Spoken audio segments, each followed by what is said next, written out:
Students, आज हम social science से क्लास 7 के टॉपिक लेते हैं हम air.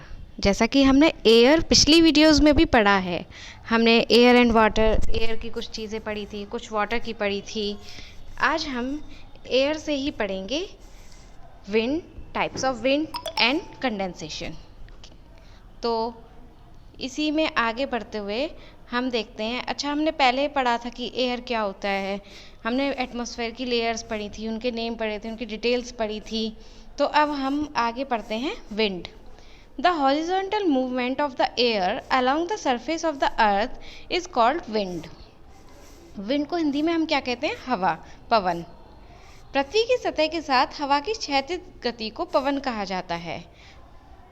The movement of wind is always from high pressure to areas to low. ये हमेशा हवा की गति हमेशा उच्च दाब वाले क्षेत्रों से निम्न दाब वाले क्षेत्रों की तक होती है। The difference in atmosphere winds pressure causes winds to move when we move cooling above the surface of the earth. वायुमंडलीय हवाओं के दबाव में अंतर हवाओं को हिलाने का कारण बनता है।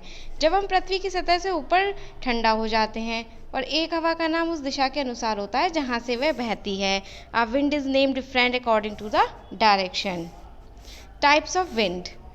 अब हम देखते हैं कि हवा कितने प्रकार से होती है। Winds are broadly divided into 3 parts which are discussed as under. 3 parts होते हैं विंड के। फर्स्टली, परमानेंट और prevailing winds. These winds are caused due to the presence of almost permanent high and low pressure. ये किस cause due to किसकी वजह से होती हैं? जो कि इनमें प्रेजेंस होता है permanent high and low pressure, दबाव होता है, उच्च दाब और निम्न दाब, जो कि अर्थ सरफेस के कारण होता है। These wind blow in the tropical zone. ये हवाएं ट्रॉपिकल जोन, उष्णकटिबंधीय जोन में चलती हैं।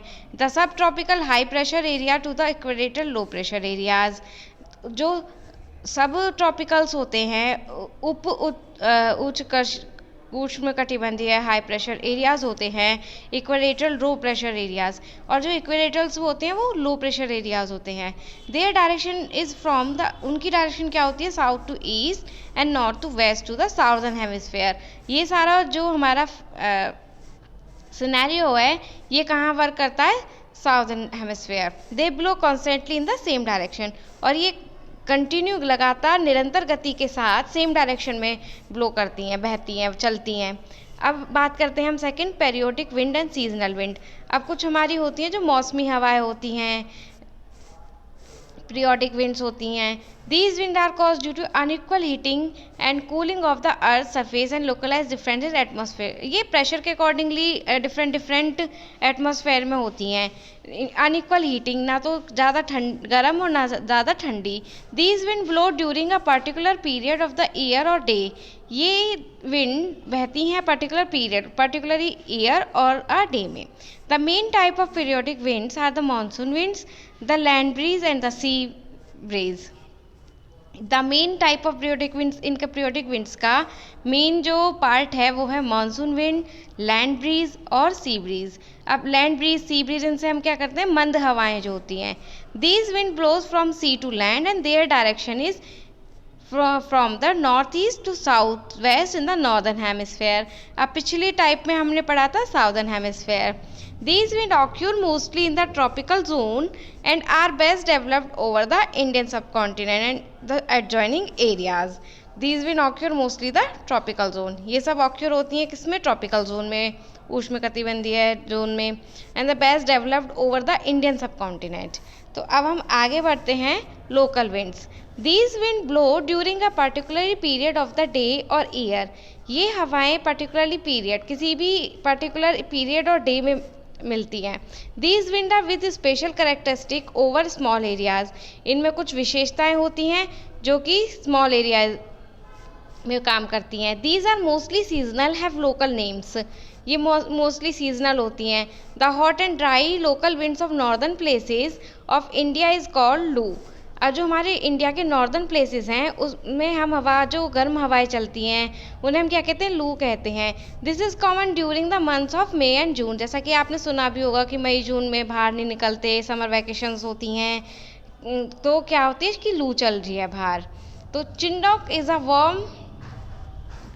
a warm and a dry wind which blows on the eastern side of the Rocky Mountain in the North America।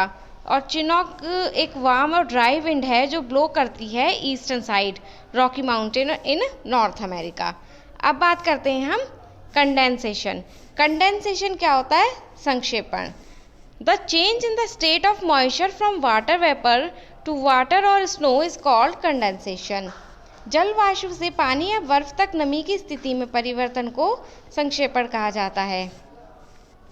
Condensation of water vapor present in the atmosphere leads to formation of dew, fog, mist, frost, clouds and rainfall। वायुमंडल में मौजूद जल वाष्पों के संघनन से ओस, कोहरा, धुंध, बादल और वर्षा होती है। अब हम आगे बढ़ते हैं ड्यू। ड्यू क्या होती है? ओस। ये पानी की छोटी बूंदों से जो फूलों, पत्तियों और घासों पर आदि की सतह पर पाई जाती है। These are tiny droplets of water that condense on surface of flowers and grasses। आपने देखा भी होगा कि पत्तियों पर ओस की बूंदें होती हैं। Dew drops are found which vanish in the as the sunrise। अब बात करते हैं हम ओस की बूंदें बनती हैं जो सूर्य उगते ही लुप्त हो जाती हैं। ये क्या होता है कि सूर्य उगते ही लुप्त हो जाती हैं। विच वैनिश एज द सनराइज। अब बात करते हैं हम कोहरे की। यह तब बनता है जब वायुमंडल के निचले क्षेत्रों में संघनन होता है। It is formed when condensation take place in the lower regions of the atmosphere which is close to the surface of the earth. It hemisphere clear visibility in the atmosphere. जब वायुमंडल के निचले क्षेत्रों में संघनन होता है तो जो पृथ्वी की सतह के करीब होता है यह वातावरण में स्पष्ट दृश्य बाधित करता है। Surface it hemisphere clear visibility.